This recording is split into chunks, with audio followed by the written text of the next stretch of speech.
Welcome to Cheaper Than Therapy, a podcast that journeys into conversations that demystify, destigmatize, and desensitize what goes on both inside the therapy room and in daily life. I'm Vanessa Bennett. And I'm Danae Logan. And we are seekers, soul sisters, and holders of sacred space.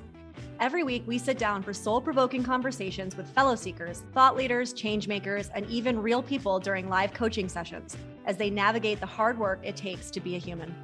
This is Cheaper Than Therapy.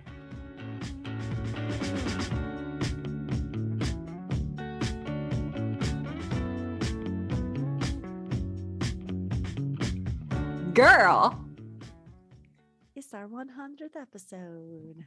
I don't even know what to say. This is like our little baby is all grown up. I mean, how have we done 100 episodes of Cheaper Than Therapy? You know what's wild is sitting like thinking about when we started, like having the conversation. First of all, that was 3 houses ago for me. A house and 2 apartments ago. Pre-baby, pre-pandemic.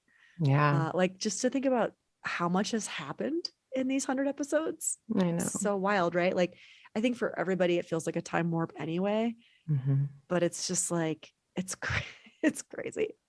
I love that it was just sort of a random thought that we had at dinner one night. We were like, we should just start recording us having conversations that we love to have. It would be fun. It was sort of like let's just do it.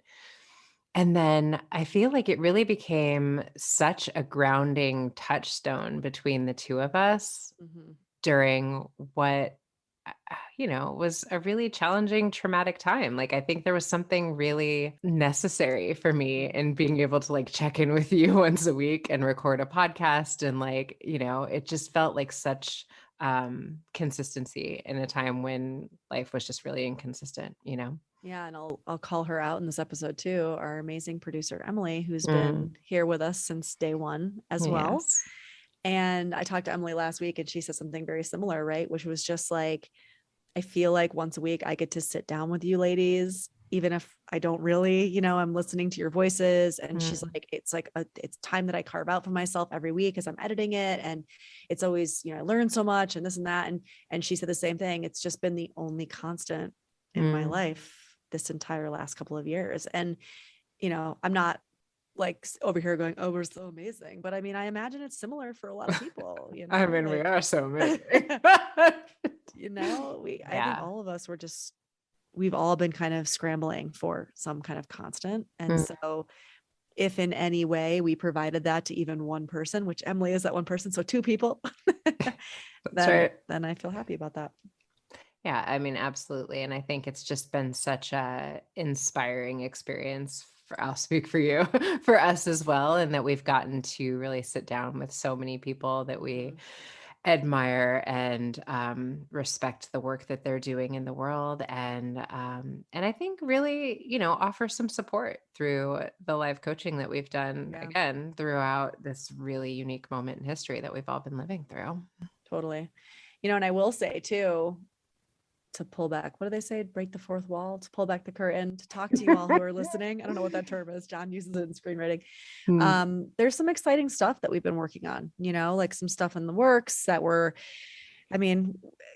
all of the endless hours that we have, the free time that we have in our lives that we've been trying to figure out. And, more episodes, I think, of you and I, because we know that we've seen that people really respond to those well and really like those. I'm working on a way through my new website, but also potentially through the Cheaper Than Therapy website where people can start writing in, and actually can reach out to us and ask us questions and ask us specifics so that we can, during our conversations, actually address those, live. I think it's a really good way for people to feel like they're being heard. And there's just a bunch of other cool stuff coming, conversations, and it's still happening, y'all. It's growing. Yeah. I mean, it's amazing to see that it has become our little community. I feel like we've done retreats now where people have, come to the retreats saying that they've been listening to us for these 100 episodes. Like they've been on this ride with us, which just feels amazing. And I just feel really grateful to be able to have this space with you, babe. It's really been, obviously I'm inspired by you always, but to be able to do this this work and be on this journey of like creating something together that I know matters to both of us has just been such an incredible gift. Agreed. This is why at the end of every interview, you do we're so grateful to have you on the podcast. You are blah, blah, blah, blah, blah, blah, blah. And I'm like, what she said. I'm so grateful to have you, babe. I'm not a words of affirmation person. I'm like, yes, I love you, Danae. I agree with such words of affirmation person. How did I surround myself by you and my partner? Both words of affirmation. Yeah, that's why I'm like, John, I get all awkward and like red face. And I'm like, I kind of like making you awkward. It's like one of my favorite things. Doesn't take much. Well, it's a funny conversation that we actually had maybe a couple weeks ago that I think a lot of people will resonate with, especially the women who listen. But for the men who listen, you'll get a little insight probably into the inner workings of our mind if you haven't already. Yeah, feels like a good one to do for our 100th. I love it. Agreed. I hope you all enjoy. Okay, so today we are talking about a conversation that Danae and I will half jokingly have, but also is something that, is coming up a lot. I mean, I think it's not like it's a new topic. I mean, it comes up all the time, but I think it probably is more alive for us. Tell me if I'm wrong, because we now find ourselves crossing this threshold in a way. Yeah, probably I feel like first time ever, right? I feel like I'm coming out on the other side. No. And I'll tell you why. But I think, the conversation we're talking about is, when we live in a society that so much of what we experience as women is a lot of objectification, and that, women are, really sort of viewed by society based on their looks and, aging as a woman, there is an experience of grief that I think we don't talk about a lot. And it's so funny. I heard years ago in an interview with Sigourney Weaver, Oprah was talking, I mean, she's amazing. But she was talking to her about the grief that came from all of a sudden her realizing, like, she was walking down the street with her young teenage daughter, and a group of men sort of turned and looked at them, and she realized all of a sudden, oh, none of them are looking at me, they're looking at my daughter. And it was like that point where all of a sudden she came into the realization, like, I'm sort of irrelevant to society at this point in the way that I have been experienced by society up to this point, right? So I think this has been coming up for a lot of my female clients lately, just feeling like I'm sort of navigating that I don't really care anymore because I feel like people don't see me anyway. And I think this is something that we talk about in the context of when you become a new mama. Yeah. How sometimes that can be a big part of the grief, is like when you're pregnant, and any of you who've had a baby know that when you're pregnant, everybody's focus is on you. It's like, oh, you're pregnant. You're glowing. You're walking down the street and literally like, you're like, why are random people smiling at me? Yeah. What's going on? And you're like the center of the universe. And then you have this baby and you could not be more relevant to the world, but also your entire body structure has disappeared or has changed. You sort of feel like not only have you disappeared, but you are just like unrecognizable to yourself. And there's a tremendous amount of grief that I just sit with so many women as they're experiencing around, I have been one thing in society for my entire lifetime, and that's gone. And what am I now? Who am I now? So I think there's an interesting kind of segue in this, not a segue, but like an add-on in this conversation, which is, I think as strong women, I think as like the feminist movement, it's been this idea of like, well, who cares, right? Like we shouldn't be objectified. Who gives a shit that like we're seen as these sexual objects and now we're not, and like we should never be anyway. I can almost hear that like argument in my mind. And yet that could potentially be your truth, and there's still grief, right? Like I think there's a little bit of holding multiple truths that has to go into this conversation, right? For so many women, because there is a point, even for me, where I was like, oh, wait, like I've always prided myself on not being this like highly, you know, like this sexual kind of being. And yet there is still grief around men not looking at me the same. Not men, actually. All of our culture, society not looking at me the same as they used to. And not only that, other people don't look at me, but to your point, I don't also look at me in the same way. And I actually think that for me personally, that's actually been harder for me. Like I've been struggling more recently with how I see myself as far as like my body and like my working out routine, right? Like I've always had a very, like, I know exactly what to do for my body as far as like upkeep and taking care of myself and feeling good in my skin. And now it's not working in the same way, working air quotes, as it used to. And I'm really grappling with like, wait a second, who is this body? Like, what do you mean all of a sudden it's different, right? Now, of course, that's having a kid, but that's also age, right? As I'm kind of rounding 40. And so there's been a lot of like frustration that I have felt and like almost anger towards my body around like, wait, you don't get to change the rules now. Like it's been almost 40 years. We've been doing the same shit. Like, what do you mean now you're telling me I have to like work twice as hard and like pay just as, you know, twice as much attention as I used to. And who am I doing that for? I guess, I don't know. Well, to me, that ultimately becomes the question, right? Because it does feel like a reclaiming of sorts. And I think it's interesting that you talk about it in the context of the feminist movement. I wrote a post, I guess that was last week, I don't remember, because I was hearing a lot of women talk about, you know me and like the divine feminine and sort of like this reclaiming of this feminine energy that has been rejected and discarded by wounded patriarchal culture for thousands of years. And what I was hearing a lot of conversations around was, it's really damaging to the pushback on patriarchy for women to be posting pictures of themselves on social media in conjunction with like divine feminine energy, right?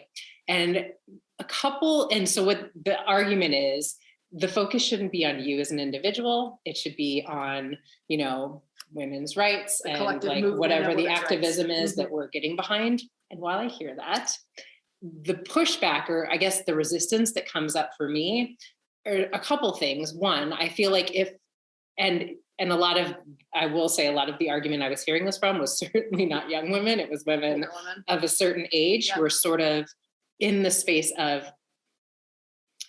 that there's a little bit of like what we're talking about, that it's bullshit that society has decided we're irrelevant. So like, we're not going to like, almost like feed into that, or like, yeah, but like we're bringing the focus into like who we are and not what we look like, and not like, these images of ourselves. And what I would argue though is, removing ourselves from the narrative completely as older women, like, isn't that sort of feeding into the idea that once we reach a certain age, like we should just sort of disappear, or we should like, I find it so empowering when I see women of all ages, skin colors.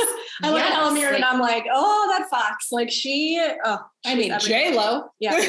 Can we like talk about like all of these women who are, it's like 20 years older than J-Lo. But I'm just, I know what you're saying. Like the spectrum, because I feel still like embracing it, still showing up as like your full feminine self, right? Regardless of age. Yeah. And I feel like that's the conversation I've been having with a lot of clients, is like, they're like maybe rounding 50 and like feeling like, how is this real? And I'm like, yeah, but like, how do we reclaim like what that means? That's society telling you that 50 means like, what does that mean? Yeah. Right? Like, how do we find attractors? How do we find people in the world who are rocking 50 and beyond and 70 and beyond in a way that feels empowering and exciting to step into this phase of life versus, I'm not what society has deemed like sexy. Yeah. So I disappear. I think that there's also a part of this conversation that I see come up a lot, which is, the pushback that we'll get, not just, actually I was going to say men, but I've seen this kind of argument come from women too, where it's like, well, if you don't want to be sexualized, don't dress sexy, right? It's this kind of whole like, she wore a short skirt and so she was assaulted. And it's like, well, she wore a short skirt. What did she expect? Right. And so I think there's a little bit of a flavor of that in what you're saying too, which I think a lot of us, again, women, men, it doesn't matter. It's like the air we breathe. It's the water we swim in, right? It's this idea that like, we have also been programmed to believe that I've brought this on myself. And so I have to like protect myself by also being modest, right? Mm-hmm. Like modesty is somehow what I need to do in order to, protect myself. That's this kind of word, I guess. But you know what I think is so interesting about patriarchy is it's so much of our internalized self-hatred to me. And misogyny, internal for sure. Absolutely. Like I know for sure I have had the largest like resistance pushback as I have been in the space of reclaiming some of these elements of myself from other women. That is when I experience other women sort of like turning away from me or like, you know, it's energetic, but you can feel it. And I get it. I absolutely have been there. And it was in the space of like what was dormant within me or what I wasn't willing to sort of embrace or look at within myself, like my own sensual energy, my own embodied feminine, my own ability to receive and, you know, trust. All of those things were elements of me that like the shadow, that it was really, really painful for me to see other women sort of embodying things that I had really disregarded within myself. So we talked about this a little bit in another episode where we talked about like, you know, what I announced on our podcast that like I used to work at Hooters and, you know, we had this whole conversation, a similar conversation on another episode around my own struggle with like, you know, other women who are very sexual in nature and like owning it and like what that brings up for me and how I bristle and all that stuff. But I do want to turn it a little bit to this idea of aging, right? So we were kind of half joking, talking about how I've said that, especially now that I'm on video a lot, right? Like I'm noticing things looking a little different than they used to. Like my chin does not have the same chiseled, nice jawline that I used to. And I'm over here considering getting, you know, like, what about those new like sugar facelift things that they're doing? And I'm like researching it on Instagram and I'm in holes about it. They're sugar threads, they dissolve and all this stuff. And like Gwyneth Paltrow apparently has had a few of them. And it's this whole thing. And so I, you know, and you're like, oh my God, just embrace it. We're all aging. And I'm like, but I guess my question is like, is there a yes and in there? Like who am I doing that for? I guess could be the question, but also like, the same could be said for like, why get your eyebrows done? Or like, why get your teeth lightened? Because they're super bushy. But do you know what I'm saying? Like, I guess where's the line between like upkeep, like I get my nails done, right? Upkeep around that, and getting my hair dyed or whatever. And then like maybe getting a little touch up here or whatever. I would like to hear your thoughts on this because I don't see that much of a difference. I'm not talking about full on going in and like getting your whole shit reworked, but like a little touch up. I mean, listen, this is like, let me just start with the caveat, like everybody do you, it's your face, your body, your whatever. And I don't think it's the same. And I had my nails done when I was in high school. So y'all, I am the wrong person to talk about. There's zero judgment. Yeah. I mean, you know. Yeah. And I think that there's something about getting your nails or your eyebrows done that feels different in that it's the inevitable, trajectory of where this is headed, right? Like it feels like resisting the inevitable to me, which is that we are meant to age. It is sort of the inevitable track that we're on. And here's where I can feel the energetic like irritation when I say this. Yeah. And I stand by it. When we have a lot of this work done, we don't look younger. Oh no. I mean, we look like we've had work done. Listen, I am not in any way trying to say that I want to become a Catwoman, which is kind of what I call these, again, like kind of no judgment. And yet when you're walking around Beverly Hills and every single woman looks exactly the same and they all look very feline, it's like the best way to describe that look. And I think we all know what look I'm talking about. Ain't no one's advocating. Like everyone's like, yeah, I'm done with you. Listen, I love you. I get that. But listen, I'm not talking about that. I'm talking about just like a little here in the jowls, you know, like. You're talking about Helen Mirren and how beautiful she is. Yeah, and I would bet money that Helen Mirren's had a little bit of Botox here and there. Like she might not have had a full on, again, she doesn't look like Catwoman, but I would bet money that she's had a little touch up here and there. I don't know. So where's the line? Again, like around like wanting to look refreshed. What does that mean? I don't know, refreshed. I want to look refreshed. I mean, it's also like less saggy. Oh, baby, you don't look saggy. I feel like I don't know. I don't know. How do we internally, I guess, here's the good question. How do we internally decide for ourselves what that line is? Well, and okay, let's circle back, right? Because I think that it is like, what do I do and how do I own what I need to do for myself to feel good in my skin? Because absolutely, I went from red hair back to blonde hair, right? This is an example. And this is a little like that to me feels in the realm of my nails and my, like that's like painting this form, right? Yes, this body glove, right? Yes. Which is different than changing it. And again, like, it's so like, I feel like this is like, I do you. And when is it enough? When is it like, because it's going to continue to progress. Like we're on a one-way train. You're going to keep getting older. The jowls are going to dip further, right? Whatever's happening is going to happen. But how do I get to a place where I am doing things that, after I had a baby, I've talked about this openly. Like I went through a dark period of just feeling like, I don't even know who I am. Yeah. I couldn't even look at myself. Like it was just like, rough.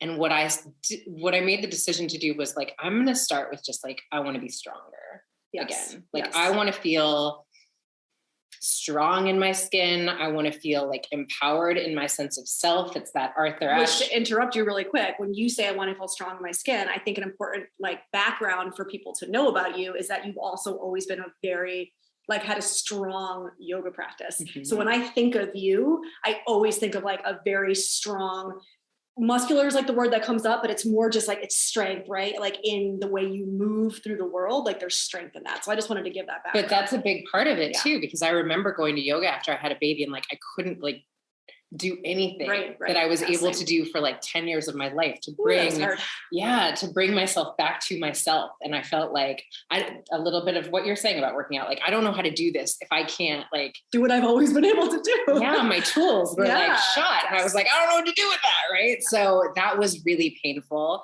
but also just, it's that transition from maiden to mother.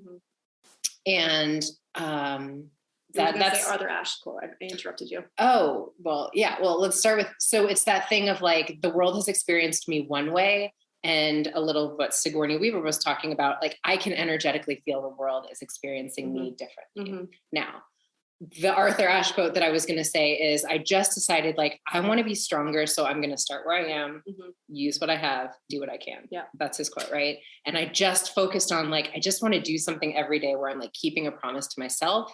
And I'm getting a little bit stronger. And I'm like, yeah, I did that at the end of whatever it was. And what I found was what shifted was the way I felt about me, which was the energy shift. And all of a sudden I became different in the way I was experiencing myself in the world, which was not like, oh, I started getting attention again and it was amazing. It wasn't about that. It was just a dropping into like a radiation of like love and wellspring energy and just like comfort in your own skin too. Like maybe not comfort. I don't know what the word is, but there's something about from within. It radiated outward because that was the truth of how I started feeling about myself again. Right. Because I started like re-owning, like, I just want to be strong and excited to be me in this body. Right. No, I love that. That reminds me of, I actually just did a video this morning. So I had a few different questions come in that were very similar in this vein around like, how do I find the strength or the courage to leave? Right. So whether it's leave the relationship, leave the job, like leave the toxic, familial relationship, whatever it is, there was like versions of this question that I felt like kept coming up. And the reason why this came up for me when you were saying that is part of my answer was, as a therapist, as a fellow human, as a friend, as a woman, doesn't matter. It's not my job to tell you when it's time for you to leave, right? Or how you find the courage to leave. That's actually a very personal journey. Rather, putting my therapist hat on, it's more about me really sitting with you in what purpose is this serving you? Right. So like holding on to this quote unquote toxic relationship or anxiety or depression, which you and I have talked about before, right? Whatever this struggle is, it could be relational, it could be mental health, whatever. Can we go deeper and say like, what purpose is this serving me? What am I learning in this experience, this specific experience? Am I willing to actually look into the mirror and say, like, what am I gaining from this about myself, right? And so what I was saying in this video is like, through the process of that, which is hard, and people will bristle at that, and you'll get a lot of like, it's victim blaming, you know, I get a lot of that pushback to say like, oh, it's serving a purpose. But if you shift your mindset to that and say like, internally, own this internally, look in the mirror internally. What is it about me? What am I gaining? What do I want to reclaim for myself? And you start to do that work. All of a sudden, it's like you find this moment, and I say all of a sudden because to me, in my experience of this, it did feel like a light switch. It doesn't become, how do I find the strength to leave? Or in your example, how do I like become sexy again or whatever? It's almost like, I love that you think I'm sexy. I do think you're sexy. Thank you. It almost becomes like, how can I not leave? Right? I'm so secure in who I am. I'm so sure of myself. I know deeply what I've learned and what I've integrated in this experience of looking in the mirror, that how could I not leave this thing? Yeah, right. That's you. I think you just nailed it. That's it to me. I think it's that sense of capital S self that cannot be rocked, cannot be changed. Has nothing to do with the external exactly. At all, actually. And that to me is the thing about like, until I feel good in this skin about who I am beyond whatever I look like. Yeah. I mean, I think we can continue to do little like tweaks forever, and it's not gonna make that give me any sense of peace, you know? Yeah. I mean, I guess I come back to this yes and, because it's like, I do feel like we can do that, and there's still going to be a part of me that sees myself on video and says like, and I want a little refreshed like jowl situation, you know? And I don't know, again, it's like, how do I internally say what's the line for myself, you know? Well, I mean, I guess I'm not trying to look 20. I guess that's the point. It's like, I know in my head, I'm not trying to look 20. Like, and I know the inevitable train that we're all on. Like, I'm not trying to reverse time. And so I don't know. I don't want to, not that you're telling me this, but it's like, I want to be able to do that. And I guess not feel shame around the fact that I'm like trying to delay the inevitable. Yeah. And I can understand and really hear why that can feel shaming. Mm-hmm. And I guess to me, the way I see it is it feels like a form of resistance, right? If what society has told us forever is that, you know, what is beautiful and what is worthy and what is like, you know, what we should strive to be is the 20-year-old version of ourselves with a tight jawline. The resistance feels like, who says? Yeah. You know, I mean, whether we're talking about like our aging or our bodies, like, I mean, I think all of it is arguable. You know, or hair color. So here's, I mean, yeah. Here's the thing, right? I mean, this is kind of like a silly maybe example, but you know, some of you who follow me saw me go through a few months of like, I tried out red. Now I was red for like 10 years when I was in my 20s and I loved it. And I'm not saying I don't love the color and I don't like think I look good with red hair. For me, it was more like there was two things. One, it was just way too much upkeep. And when I have a toddler, no one's got time to go to the salon every like 6 weeks. Let's be real. Mm-hmm. But also it just didn't feel like me. I didn't feel like myself. Now here's what I will say, and I'm going to admit something actually out loud that I don't think I've actually articulated at all, not even to like my partner, John. I have a book coming out this year, right? My partner and I wrote a book. It's Not Me, It's You. It's a relationship book. And it's my first book, right? And I know there's a lot that comes with that. There's a lot of press, there's a lot of PR, you know, being on camera, whatever, interviews. And I have struggled with being blonde for a really long time because I feel like, oh, I'm just another blonde wellness girl. Just another white girl out there doing wellness. Like there's everywhere. There's a million of me out there. Like, why am I any different? I don't stand out at all. And there's always been something about the red hair, even when I was in my 20s, that for me helped me stand out. Like it made me a little bit different. And I felt like I got taken more seriously when I had red hair than when I had blonde hair. And so I feel like a part of my experiment going back red was maybe in this new kind of phase of who I'm going to be with this book and whatever, like, will this help me, quote unquote, help me be taken more seriously? And even in that experiment, I had this realization of like, but I don't take myself seriously. I don't feel good in my skin. This isn't me. I don't like the way I look. I don't. You're making me cry. And so like, I went back blonde and now I'm still struggling with that. Like that hasn't gone away just because I had this kind of internal realization and shift. But there's something about that experience that also feels like kind of relevant to what we're talking about.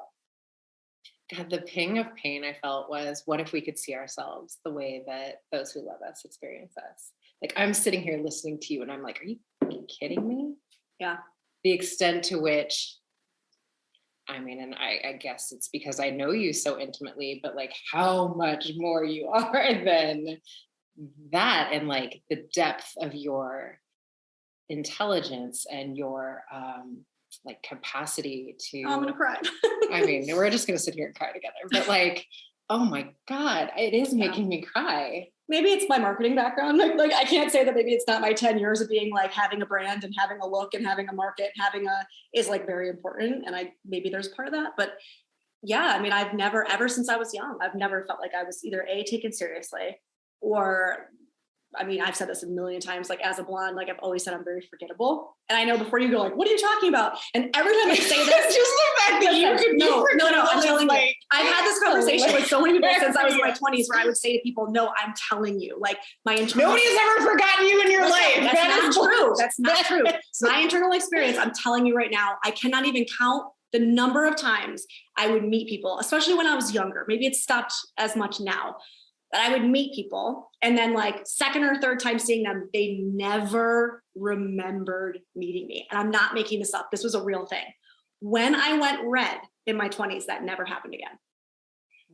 It never happened again. I'm telling you, it was a real experience that I had. And again, it's like, is it because I'm generic? Is it because I just look like every other white girl with this blonde hair? I don't know. So whether it's the external shining in or the internal, there's something about this that also we can't deny it shapes our internal experience of ourselves. You know what I mean? I feel like I'm rambling, but I have a point. I'm not sure what the point is. I'm just kind of like, I don't know, pontificating. Okay.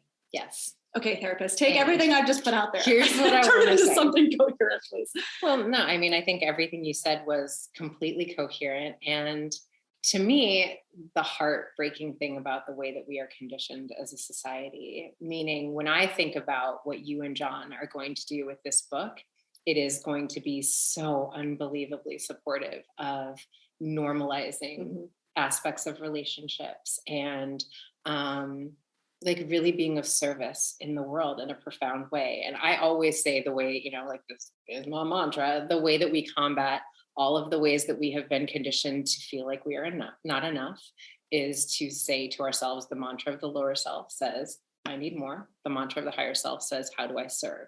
And so, of course, all of us feel insecure. Of course, all of us have the ways that like our inner child felt, you know, judged or dismissed or, you know, like who we were in our skin was whatever it wasn't that it should have been. And when I am in the space of how do I be of service, that suddenly becomes irrelevant. Yeah. And that like, it's such a like bringing myself back to that practice, right? I don't know how this just became a personal therapy session, but there's like, I'm like, well, it's happened several times on the podcast for me as well, right? Like a revelation that I'm having too is like having been raised by a very strong, loud, opinionated, unabashedly taking up space kind of mother, who also, by the way, happened to be very, very aesthetically attractive and really beautiful, right? Also a redhead. And it's amazing how much you all of a sudden looked like her. You already look like and sound like, so with the red, it's like next level. So much like your mom. When I'm thinking back to like younger self, like it makes sense then that I would have had a lot of experience of feeling like forgotten. And so I'm sure they're, you know, we could go into that whole rabbit hole, but I'm sure there's something that plays into that too, that I'm just now putting together. Yeah. And I mean, I think how vulnerable it is to do something this big. There's like imposter syndrome that starts to creep in and like inevitably am I enough stuff for all of us? I mean, I would imagine comes in, right? So yeah. And how do I serve? Right? Can I serve with a sugar thread face look? No. Can I think of how No, I'm like, now you can't. Like now you're straight up not allowed to get any sugar put on your face or whatever the fuck thing you were intending. No, I will like drape my body across you to stop you. But because then, I don't know why this is making me emotional. All of the things that you are. And I mean, I love that we're even talking about your beautiful ass. an issue. But that becomes the normalization and the pushback and the resistance as well, right? And maybe this is like the way that I end up like seeing the world through a lens that is very similar to your partner, but like those are the rules of like maybe when you worked in those fields, what people needed to look like and do and how they needed to perform in order to be worthy. And fuck that. Yeah. Real talk, right? Like, I think that's so much of what makes our relationships a lie, which is essentially like what this book is about, is like, it needs to look pretty on the outside. It's so funny. My ex just sent me a message with someone like super happy, you know, their Valentine's Day post. And he was like, I thought they filed for divorce. And I was like, well, you know. You know how it goes. Well, also like, that's the Instagram. That's not what we put on Instagram. Like, come on now. But I think that's a part of the same thing to me, right? Yeah. Like our highlight reels don't just like look like the pretty pictures, but they also look like who I need to be acceptable in the world, right? Like what I need to look like to be enough. And I think that a big part of our work becomes, how do I push against that BS as well? Yeah. And can that be permission given, right? Yeah. Well, so to my friend Cami, if you're listening, 45, we were planning on getting our little mini facelifts together at 45. Not putting any sugar. No, this is like next level from sugar. Have you ever? Oh God, I'm gonna get so in trouble for this conversation. Well, look, and I also, I mean, kind of like laughing, but also, I mean, granted, I was like 15, 16 at the time, but I mean, I did have a nose job. Like, I can't say anything about plastic surgery because, like, and truly, I did it because I did not like the way it was for me. Even at that age, it was like for me. And I'm so happy. There's never been a moment that I regretted having it done. And so, you know, there's that reality of my background too. It's like, I mean, I've already done it. Like, well, and it's all perfect. It's all perfect elements of the journey. But I'll tell you something, like as someone who, I mean, God, I remember looking in the mirror when I was a kid and just like being like, God, why did God make me black? Why did God make me different? You know, and feeling like my nose was too big and too wide and looked different than my girlfriends. And there's so many ways that, oh God, I like look back at that younger self and I just like, oh baby, if you could have known how beautiful you were and it had nothing to do with how you looked, you know. I feel more beautiful than I've ever felt in my entire life. And it has nothing to do with my exterior. Like, I feel like I'm just like getting better, but it's because like, what do you think that is in your 40s? Something shifts. I'm telling you, like I've heard this from so many women, real. Especially, and my girlfriend, who I'm kind of half jokingly calling out right now, we just had lunch yesterday and she's turning 40 in a couple of weeks. And I did say to her yesterday, I was like, here's what I will tell you. I have heard from numerous women that their 40s were like the best years of their life, right? They felt like themselves the most. They felt like the most in touch with themselves, like whatever, that the 40s were it. So I'm just wondering, like, I wonder what that is. It's just like knowing the self so much deeper. I mean, I think, and I know, I'm sure this isn't everybody's experience, but I think if you really do this like reckoning with your internal world, what ends up happening is it's like your boy Bowie said, it's like you become the self that you should have been all along, right? And it's just, I think there is some freedom in like, I don't have to care about what I look like anymore because maybe people are paying attention to that as much anymore. But I also think that there's just like I'm incapable of giving a fuck. Like I just don't. It just every year I get older, I have less fucks to give. So oh my god, it only makes sense that getting into my 40s, I'm going to continue to have less. It just feels like a different space of embodiment. Oprah talks about it a lot. Like I think like it starts in your 40s and then it just like keeps getting better. But there is just such a like you see it with the nonsense, which is a little bit like why when I hear older women like, no, we're not posting pictures of ourselves. I'm like, why? I'm still here. Post whatever you want. I mean, and everybody should. Yeah. Do what you want. But I think that how do I step into this space of, you know, really like allowing my love for myself to be what emanates outward. And that is like my offering to the world. You know, I think that the more that we feel like there's something that I need to be in order to be worthy, that is the energy that people feel around us. That is the container that we create in their presence. The more that I love myself and accept myself and am in the space of like, well, Yeah. I mess up every day and I love This is myself me, like it or anyway. not. Yeah. That's so permission giving. I mean, that's obviously right, but that to me is the practice. And I feel so much, it's a lot easier for me in my 40s than it used to be. Okay. So I'll wait until my 40s to decide if I'm going to get this facelift. For sure. Give it a couple years and you may feel differently. And like, you still have a young baby. And I mean, God, if we would have had this conversation, like when my kiddo was Logan's age, would have been different.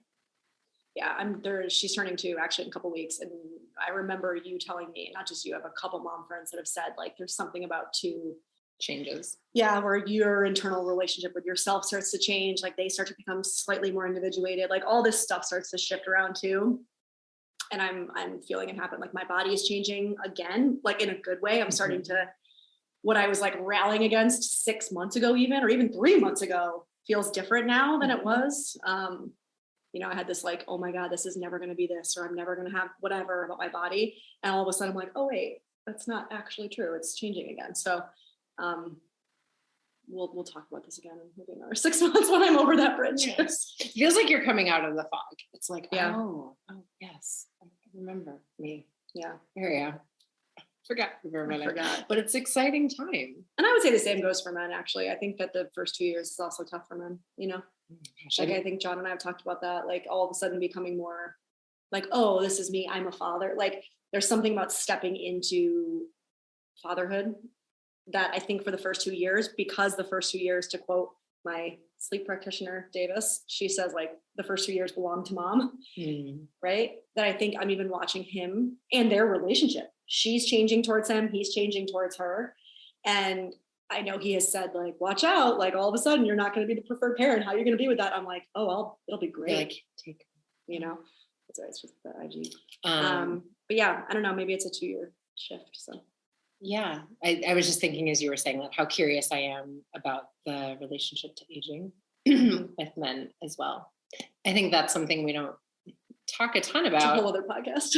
I mean, yeah, and maybe we'll bring John on. Oh, that's actually a really good idea. We should have him talk, because we just had the most potent conversation about male pain in the Tat Lab on Friday. Like we're all of us, men, women, everybody, we're just waterworks. But there's just, yeah, I'm really interested in like us understanding. I don't know what's don't worry about it. This is okay.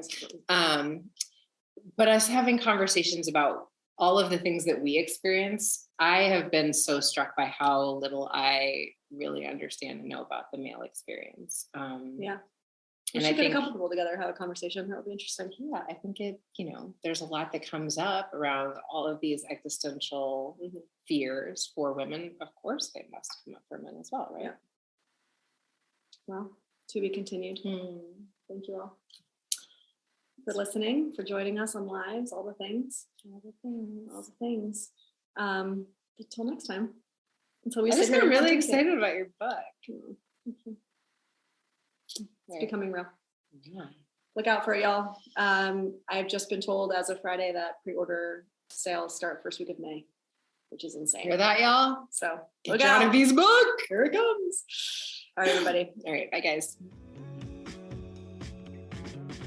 Thanks for joining us for this episode of Cheaper Than Therapy. Be sure to share it with a friend, subscribe, and give us a 5-star review on Apple, Spotify, or wherever you listen to your podcasts. And if you want to connect with us more, find us on Instagram at Cheaper Than Therapy, the podcast.